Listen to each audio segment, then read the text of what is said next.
Welcome, travelers. This is the Baseball Time Machine. Today's journey takes us to the 1940s, a time of great cinema, World War II, Louis Armstrong, and the emergence of a young ball player named Theodore Williams. Teddy Ballgame made his MLB debut in 1939 with the Boston Red Sox, and eventually became one of the greatest hitters who ever lived. But how did he do it? Why did he miss almost 5 full seasons? How did he become the last player to hit 400 in a season? Let's step into the portal and find out. Ted's baseball story begins in 1936, when he began playing for the San Diego Padres of the Pacific Coast League. The SD native played about a season and a half for his hometown team after 11th grade, through his graduation from high school in 1937. As an 18-year-old, the kid hit .291 with 23 home runs and 96 RBI in 138 games, helping the Pods to a PCL championship victory. It was clear that there was something special about this guy. It wouldn't be long until the big leagues came calling, specifically the Boston Red Sox. Boston gave up 3 major leaguers for the young outfielder. Still only 18, and with no open spaces in the Red Sox outfield, Ted Williams was assigned to the Minneapolis Millers of the American Association. Minnesota is a little different than sunny California, but it didn't faze Ted in the slightest. He dominated the AA, winning their Triple Crown. He also led the league in runs scored, slugging, on-base percentage, and walks. Easy to say that Teddy Ballgame was ready for the bigs. Ted Williams opened his time in Boston with one of the strongest rookie seasons of all time. He hit .327 with 31 round trippers, setting rookie records in RBI and walks. His 145 runs batted in topped the major leagues. But while he led MLB in RBI, he also led the American League in fielding errors. Despite the lacking defense, Ted had exceeded expectations in his first season as a member of the Red Sox. 1940 saw a slight sophomore slump in the power category as he only hit 23 homers, but his average shot up to .344. He made his first All-Star appearance and led the AL in on-base percentage. However, the biggest story that year was Ted's relationship with the fans and press. His rookie season was a brief honeymoon, but the critical stories began to roll out soon after. In Boston's big market, negativity surrounding Teddy sold newspapers, and honestly, he was easy to mock. He'd take imaginary swings while out in left field, and even let easy pop flies drop in for hits. It was clear his focus was on offense, and the Red Sox faithful let him hear it when he was out in the field. He'd developed nicknames like Terrible Ted and the Splendid Spitter. Ted heard every negative comment, and they stuck with him forever. After 1940, he vowed to never tip his cap to the fans, which was a common courtesy after a home run. Despite animosity towards fans and the press, he was very cordial on the field. In his 19-year career, he was never ejected from a game. The following season, Ted Williams put all of his skills on display. He was fantastic in all facets of the sport. His fielding improved, he hit for power, and boy, did he ever hit for contact. Entering the last series of the regular season, Ted had a batting average of .39955, which rounds up to 400. Over 17 games out of the pennant race, Sox manager Joe Cronin offered Williams the opportunity to sit and preserve his tremendous average. Williams insisted on starting, putting his historic season at risk. He went 6 for 8 in the final doubleheader to raise his average to .406, the first 400 season since Rogers Hornsby in 1925. Major League Baseball has yet to see an average above 400 since 22-year-old Teddy did it back in 1941. On top of leading the league in average, he also led in runs, homers, walks, OBP, and slugging. Surely this would be enough for MVP, right? Well, just 200 miles south in the Bronx, Joe DiMaggio was making his own history. The Yankee center fielder recorded a hit in 56 straight games, an MLB record. This feat, plus the Bombers winning the American League pennant, put DiMaggio over Teddy Ballgame, leaving Williams with a second-place finish. Looking at their seasons side by side, there's no question who the most valuable player should have been. 1941 began a stretch of magical seasons for Ted Williams. In 1942, he won his first Triple Crown, leading the league in average, home runs, and RBI. He once again lost MVP to a Yankee, this time to Joe Gordon. Williams was superior to Gordon in every offensive category, but the Bronx Bombers won the AL pennant, besting the Bo Sox for the second straight season. Ted's career then came to a screeching halt. Just over 2 years into World War II, he was drafted into the military, spending the next 3 seasons serving as a Marine Corps pilot. He chose to go to flight school and prepare for combat, rather than playing on a service baseball team like many other major leaguers did. Williams became a successful pilot, as he was part of only 10% of Navy flyers to earn their wings. He graduated at the top of his class and even set a student gunnery record for aerial fire while stationed at the Pensacola Naval Air Base in Florida. He was offered the chance to discharge, but declined. Williams stuck around until the end of the war and returned to the Red Sox in 1946. By the time he came back, Teddy was entering his age 27 season. He'd lost 3 prime seasons fighting for his country. When Ted officially returned to Major League Baseball in 1946, he made sure he wasn't forgotten. He hit .342 with 38 home runs and 123 RBI. If there was any rust from 3 years away from baseball, it didn't show. He finally took home his first AL MVP award and led Boston to the American League pennant. In their first World Series appearance since 1918, the Red Sox fell to the St. Louis Cardinals in 7 games. Teddy only hit .200 as the Cards shifted on Williams, neutralizing the natural pull hitter. In 1947, Ted joined Rogers Hornsby as the only players to win 2 Triple Crowns. Beyond leading in those categories, he led at least the American League in almost every key offensive statistic. Baseball hadn't seen a hitter like this since Prime Ruth. Although his dominance was unprecedented, Williams still managed to lose the AL MVP to Joe DiMaggio, again. But this time, there were no broken records to put Joe D over the top. The splendid Splinter lost the vote 202 to 201. One writer hated Ted and left him off their ballot completely. This cost him his 2nd straight MVP award.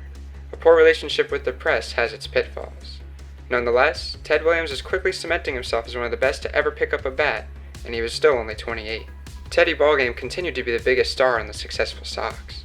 Despite winning 96 games in 1948, Boston finished 2nd in the American League, only 1 game behind Cleveland. Team success was never at the forefront when remembering Ted's career. In the midst of the curse of the Great Bambino, the Red Sox were typically the good, not great ball club.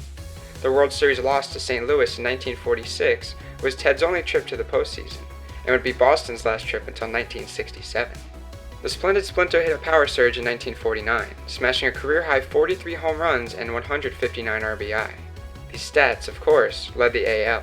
His .343 average, in most cases, would have been enough to win the batting title and his 3rd Triple Crown, but he was beat out by Detroit's George Kell by the narrowest of margins. He still got his taste of awards though, as he was awarded AL MVP for the 2nd time in his career. Williams also put himself into the record books with an 84-game on-base streak.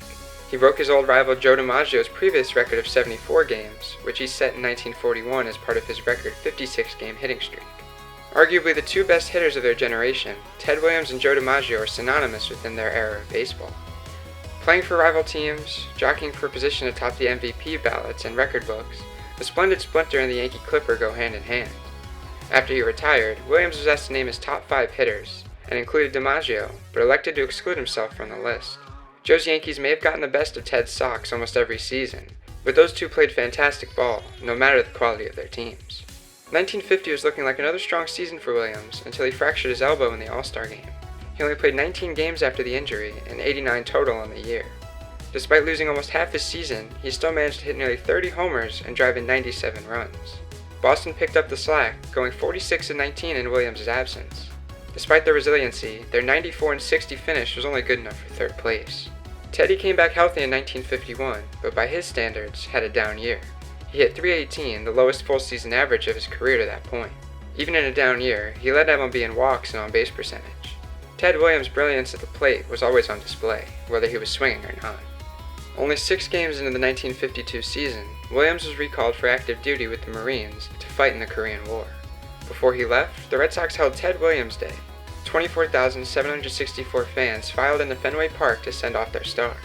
The team gifted him a Cadillac and pledged to pay his full $85,000 salary. In classic Williams fashion, he slugged a tie-breaking 2-run homer in the bottom of the 7th, propelling Boston to a 5-3 win over Detroit.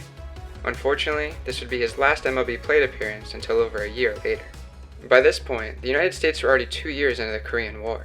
Williams had served in World War II 7 years prior, but this was nothing like before.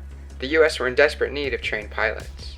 The infectious wave of patriotism from World War II was nowhere to be found for the Korean War. The lack of people enlisting caused Congress to pass the Selective Service Extension Act, which required all military, including Williams, a reservist, to head back into combat. Here Ted was, coming off of another All-Star season, now required to fly a plane for the first time in 7 years. He spent 5 months in Korea, taking part in 39 missions, and was struck 3 times in combat. One occurrence almost ended his baseball career, and maybe even his life. It was his first combat mission since he'd arrived in Korea, a 35-plane airstrike targeting a tank and infantry school. After the bombs dropped, Williams eventually realized that his plane was trailing fire. He'd either been hit by the enemy, or the explosion from his own bomb came up and got a piece of the plane.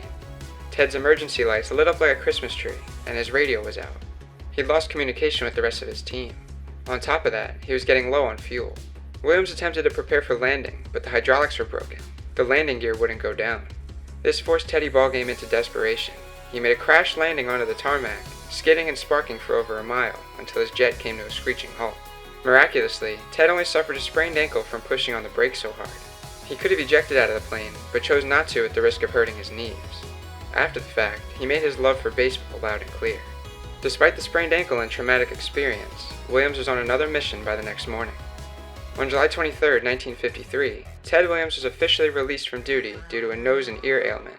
1/3 of his 39 missions were over enemy lines. He came back a hero, having survived things that some people don't get to come home from. But there was only one thing on his mind: baseball. Only 6 days after his release, Teddy signed on with the Red Sox for the rest of the season. He celebrated his return with a 400-foot blast in only his second game back. He would play 37 of the team's remaining 47 games, hitting a crazy .407 with 13 homers and 91 at-bats. 13 bombs is an MLB record for a hitter with less than 100 ABs in a season. In total, Ted Williams missed almost 5 full seasons serving his country. He played 0 games in his age 24 through 26 seasons, and only a combined 43 games in his age 33 and 34 seasons. His courage and sacrifice is respected and admired, to some even more than his godlike hitting ability. Who knows what his career statistics would look like if he hadn't lost those 5 years. Ted fractured his collarbone in his first spring training back, and wouldn't make his season debut until mid-May. Once he did get back on the ball field, it was business as usual. He hit .345 and led league in walks, on-base percentage, and more. His next 2 seasons were solid, although not what baseball fans were used to from him. Now at age 38, how much did the splendid Splinter have left in the tank? 2 wars, a fractured elbow, and collarbone. That's a lot to go through in a career. He defied logic and his birth certificate, having one of the greatest seasons you'll see from someone at that stage of their baseball life. He had his best season since his historic 1941, when he hit .406. 16 years later, he led the league with a .388 batting average and .1257 OPS. Just 6 more hits would have given him another .400 season. His 38 round trippers were also tied for the second most he'd ever hit in a season. Can you say timeless? He was no longer the kid, but boy could he still hit like one. In 1958, his age 39 season, decline in Ted's abilities began to become more apparent. Numbers were down across the board, but he was still able to hit .328 and win the batting title for the 7th time in his career. He was the oldest to win a batting title until Barry Bonds did it, also at age 39, in 2004. 1959 was rough for not only Williams, but the Red Sox. Pesky, Dorr, and Stevens had all been gone for several seasons now. 40-year-old Ted was the last remaining star of a team that once had several to rely on. Boston went 75-79, resulting in a 5th-place American League finish, their worst in 5 years. Teddy wasn't much help, as he appeared in only 103 games. A stiff neck developed in spring training caused him to miss a third of the season. At some points, he even had to wear a neck brace. He struggled to recover, hitting career lows in many categories. In his 18th season, Ted Williams failed to hit over .300 for the first time in his career. 17 straight seasons with an average over .318 is something that you just don't see anymore. He could have rode off into the sunset from there, but didn't want to go out on the worst season of his career. He announced that 1960 would be his final season. He'd written a resume like few others, both on the ball field and the battlefield. But all of the strongest heroes go out on top. The Red Sox got even worse in 1960, going 65-89, almost dead last in the AL. As for Ted, he wasn't going to let his regression continue. He went and had one of the greatest final seasons you'll see. At 41 years old, the splendid Splinter hit .316 with 29 home runs and 72 RBI. He made the All-Star team for the 17th and final time. Outside of his rookie year, Ted was an All-Star in every full season. The 29 long balls were the most from a player in their final season until Dave Kingman put 35 over the fence in 1986. Only 10,454 fans showed up to Fenway Park for Ted Williams' final game. It had been a tough year to watch, with the Red Sox struggling heavily throughout, but Teddy made sure that those who did show up went home happy. In the bottom of the 8th, in what would be his final at-bat, Williams cracked a deep fly ball to right center field, over the bullpen, and gone. The 521st and final home run of his illustrious career. Our noise for some seconds passed beyond excitement into a kind of intense open anguish, a wailing, a cry to be saved. But immortality is non-transferable. The papers said that the other players, and even the umpires on the field, begged him to come out and acknowledge us in some way. But he never had, and did not now. Gods do not answer letters. After all of those years, Ted Williams still would not tip his cap to the Boston faithful. Ted Williams left baseball as a legend. He had made more of a mark on the game than 99% of those who ever stepped on a diamond. His career .344 batting average is the highest of any player after 1950. His career .482 on-base percentage remains an MLB record.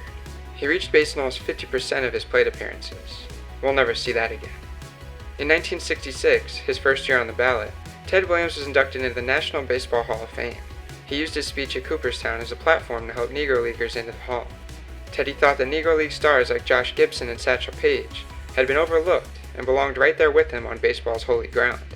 Less than 10 years later, Paige and Gibson both joined Williams in Cooperstown. Ted Williams stayed around baseball, managing the lackluster Washington Senators and Texas Rangers for 4 seasons. His vast knowledge of the game was well known, especially the hitting side of things. In 1970, he released a book titled The Science of Hitting. It provided personal advice on hitting, as well as anecdotes from Williams' legendary career. Teddy Ballgame was honored at the 1999 MLB All-Star Game at Fenway Park. The best damn hitter that ever lived threw out the first pitch and was surrounded by a generation of ballplayers that worshipped him. The game was delayed by several minutes, but it was all worth it. Baseball's best of 99 paid their respects towards an inspiration, an idol, an immortal, a legend. Ted Williams remains one of the greatest baseball players of all time. He is able to do things at the plate that few have been able to match. No one has been better at getting on base. Had he not dedicated years of his prime to serving his country, there would be many more conversations about his place in the record books. But it's fair to say that what he did was even more impressive. A .344 career batting average, 2 terms of duty, 521 home runs, the only Hall of Fame player to serve in multiple wars, 2 Triple Crowns, 39 missions in Korea, including a crash landing that could have ended his life. Ted Williams was a fantastic ball player. Ted Williams was a fantastic pilot. His sacrifice will never be forgotten, only acknowledged. There goes Ted Williams, the greatest hitter who ever lived. This has been the Baseball Time Machine. Thanks for traveling with me.